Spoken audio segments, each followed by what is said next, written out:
અમદાવાદના મોટેરા ગામમાં આસારામ આશ્રમ નજીક આવેલા મકાનોના ગેરકાયદેસર ભાગોને તોડી પાડવા માટે વહેલી સવારથી જ અમદાવાદ મ્યુનિસિપલ કોર્પોરેશન દ્વારા ડિમોલેશન કાર્યવાહી હાથ ધરવામાં આવી છે. પશ્ચિમ ઝોનની ટીમ દ્વારા આ કામગીરી કરવામાં આવી રહી છે. કાયદો અને વ્યવસ્થા જળવાઈ રહે તે માટે ચાંદખેડા પોલીસનો ચુસ્ત બંદોબસ્ત પણ ગોઠવવામાં આવ્યો છે. કોઈ 17 મકાનોના ગેરકાયદેસર બાંધકામને તોડવાની કામગીરી કરવામાં આવી રહી છે, જેમાં એએમસી દ્વારા અગાઉ અસરગ્રસ્ત રહેવાસીઓને વૈકલ્પિક વ્યવસ્થા તેમજ ભાડાની સહાય અંગે જાણ કરવામાં આવી હતી. જોકે ઘણા અસરગ્રસ્તોએ હજુ સુધી મકાનો ખાલી કર્યા ન હોવાનું જાણવા મળ્યું છે અને જેના કારણે ડિમોલેશન દરમિયાન તણાવપૂર્ણ સ્થિતિ સર્જાય તેવી શક્યતાઓને પણ ધ્યાનમાં રાખીને પોલીસ તૈનાત કરવામાં આવી છે. એએમસીના અધિકારીઓની હાજરીમાં સમગ્ર કાર્યવાહી સુરક્ષિત રીતે પૂર્ણ કરવાના પ્રયાસો પણ કરવામાં આવી રહ્યા છે.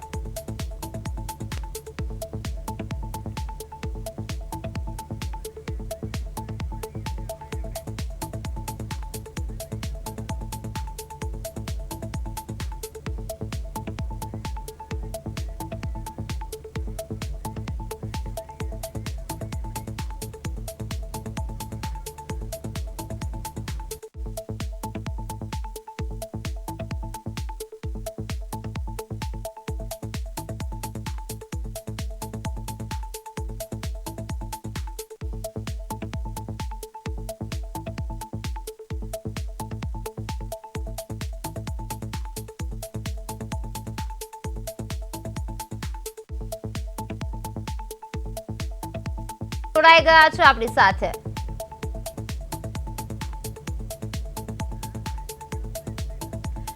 જી મૈત્રી, હાલ મોટેરા ગામમાં ડિમોલેશનની કામગીરી થઈ રહી છે, તો ત્યાં માહોલ કેવો છે? જી બિલકુલ, આપને દ્રશ્યમાં દેખાઈ રહ્યું હશે કે જે સ્થાનિકો છે તેના અને જે કોર્પોરેશનની ટીમ દ્વારા જે દબાણ દૂર કરવામાં આવી રહ્યા છે તેમાં હાલ જે છે તે અત્યારે ઘર્ષણની પરિસ્થિતિ જોવા મળી રહી છે, કારણ કે જે પ્રમાણેનું માર્જિન કરવામાં આવ્યું હતું તે માર્જિનથી જે છે તે વધુનો ભાગ તોડ્યા હોવાનો આક્ષેપ જે છે તે સ્થાનિકો દ્વારા કરવામાં આવી રહ્યો છે. ખાસ કરીને વાત કરીએ તો અત્યારે હાલ જે છે તે જે સ્થાનિકો છે તે રોષે ભરાયેલા છે, કારણ કે જે પ્રમાણે જે ઘરમાં જે માર્જિન કરવામાં આવ્યું હતું, જેટલો દબાણ કરેલો ભાગ જે દૂર કરવાનો હતો પણ તેનાથી વધુનો ભાગ જે છે તે તોડી પાડ્યો હોય તેવા હાલ જે છે તે દ્રશ્યો સામે આવી રહ્યા છે અને લોકો અને પોલીસ વચ્ચે હાલ ઘર્ષણની સ્થિતિ છે.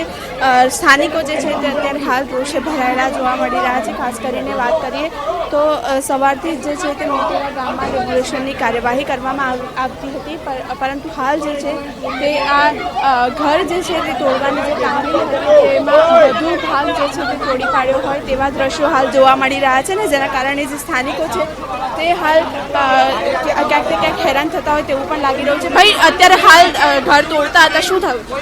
અમને એવું કીધું કે 50 વાર કરતાં વધારેનું જે બાંધકામ હશે ને એ તોડી દઈશું. અમે એવું કહ્યું કે જો કાયદામાં એવું લખેલું છે કે એ લોકો એએમસી વાળા આવે, માર્કિંગ કરે અને માર્કિંગ કર્યા પછી અમારે જાતે તોડવાનું. તંત્રની ઘોર બેદરકારી અને દાદાગીરી, ધાક ધમકીના આધારે એ લોકો આજે બુલડોઝર લઈને આવ્યા છે. જેસીબી વડે અમારું મકાન તોડ્યું. 50 વાર કરતાં વધારેનું જો અમારું માલિકીનું હતું ને એ તોડી નાખ્યું. સ્ટ્રક્ચર પૂરેપૂરું તૂટી ગયું છે, તમે આજે જોઈ શકો છો. અમે લોકો ક્યાં રહીશું? ના વૈકલ્પિક વ્યવસ્થા, ના કશું જ. આ મહેશ તબિયાર કરીને છે એએમસીના, બરાબર, એ અધિકારી એટલા ભ્રષ્ટાચારી છે કે અમારું મકાન તોડી નાખ્યું છે અમને. જી, તો આ પ્રમાણે ભ્રષ્ટાચારના ક્યાંક ને ક્યાંક આક્ષેપ કરવામાં આવી રહ્યા છે અને હાલ જે છે અતિશય કે જે ડિમોલેશનની જે કામગીરી હતી તે સવારથી ચાલી રહી હતી. 37 જેટલા જે મકાનો છે તે મકાનોને તોડવાની કામગીરી હાલ કરવામાં આવવાની હતી, પણ ત્યારે હાલ જે છે તે માહોલ ક્યાંક ને ક્યાંક ગરમાયો હોય તેવું લાગી રહ્યું છે. જી અતિશય. જી, પોલીસ અધિકારી સામે આક્ષેપો કરવામાં આવે છે, તો એની સાથે વાતચીત કરવાનો પ્રયાસ કરો.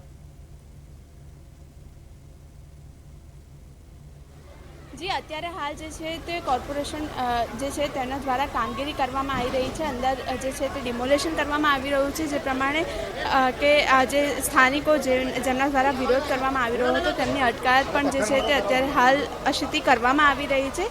અને કોર્પોરેશનના જે અધિકારીઓ છે તે સવારે આવ્યા હતા, ત્યારબાદ અત્યારે હાલ જે છે તે દબાણ દૂર કરવામાં આવેલી ટીમ દ્વારા જે છે તે અત્યારે કામગીરી કરવામાં આવી રહી છે અને દબાણો દૂર કરવા માટેની કામગીરી હાલ અત્યારે ચાલી રહી છે. જે મૈત્રી, ત્યાં સ્થાનિક લોકો સાથે વાતચીત કરવાનો પ્રયત્ન કરો.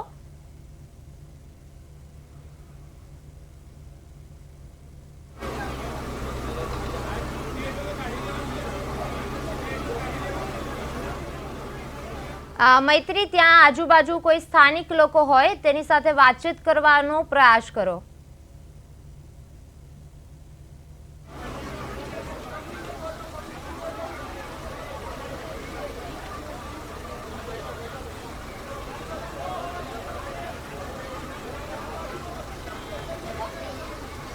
વિરોધ કરી રહેલા જ્યારે ચાંદખેડા પોલીસ બંદોબસ્ત વચ્ચે તોડફોડ શરૂ કરવામાં આવી છે. અસરગ્રસ્તોએ હજુ સુધી મકાનો ખાલી કર્યા નથી. લોકો દ્વારા વિરોધ કરવામાં આવ્યો છે, જ્યારે મોટેરામાં 17 મકાનો પર ડિમોલેશનની કાર્યવાહી શરૂ કરવામાં આવી છે. આસારામ આશ્રમ પાસે ગેરકાયદેસર બાંધકામ નિશાન બનાવવામાં આવ્યું છે, જ્યારે એમસી પશ્ચિમ ઝોનની ટીમે કામગીરી હાથ ધરી છે. ચાંદખેડા પોલીસ બંદોબસ્ત વચ્ચે તોડફોડ શરૂ કરવામાં આવી છે અને અસરગ્રસ્તોએ હજુ મકાનો ખાલી કર્યા નથી. લોકો વિરોધ કરી રહ્યા છે.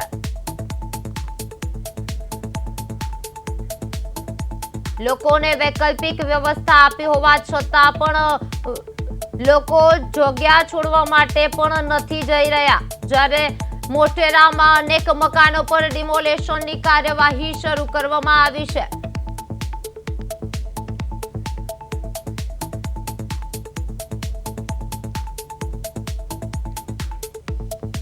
ફરીથી મૈત્રી વ્યાસ આપણી સાથે લાઈવ જોડાઈ ગયા છે. જી મૈત્રી, સ્થાનિક લોકો સાથે વાતચીત કરવાનો પ્રયાસ કરો. જી બિલકુલ અશિતિ, આપણે સ્થાનિકો સાથે પણ વાત કરીશું અને હાલ જે છે તે જે લોકો જે છે તે તેમના જે ઘર છે જે તોડાઈ રહ્યા છે. વર્ષોથી જે લોકો રહેતા હતા તેમના મકાનો પર આજે બુલડોઝર ફેરવવામાં આવી રહ્યો છે. શું નામ છે કાકા તમારું? કાકા, કેટલા વખતથી અહીંયા રહો છો? અમે આ પ્લોટમાં રહ્યા તારથી 394.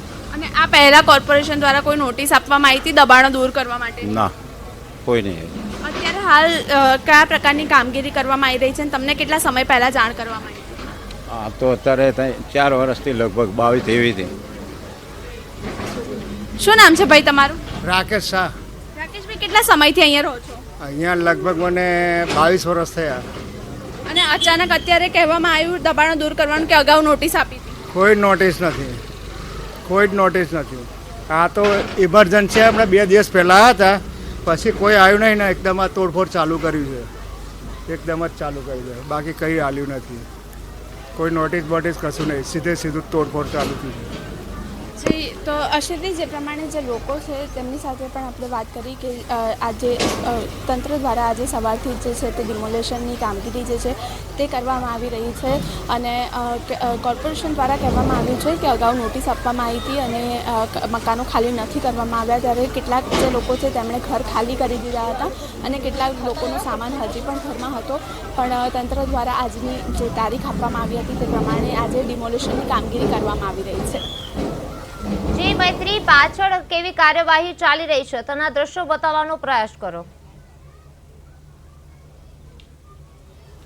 જે બિલકુલ પાછળ જે અત્યારે હાલ જે છે ત્યાં તોડવાની કામગીરી કરવામાં આવી રહી છે અને જે છે તે ખાસ કરીને જે મકાનો જે છે તે તોડવામાં આવી રહ્યા છે. લોકો દ્વારા જે છે તે હાલ વિરોધ પણ કરવામાં આવ્યો છે, કારણ કે ક્યાંક ને ક્યાંક વર્ષોથી રહેતા હોય લોકો, તો લાગણી જોડાઈ ગઈ હોય લોકોની તે ઘર સાથે અને આખી જિંદગી જે ઘરમાં રહેતા હોય તે ઘર પોતાની આંખો સામે તૂટતા જોઈને ક્યાંક ને ક્યાંક લોકો જે છે તે પણ અત્યારે હાલ દુઃખી જોવા મળી રહ્યા છે.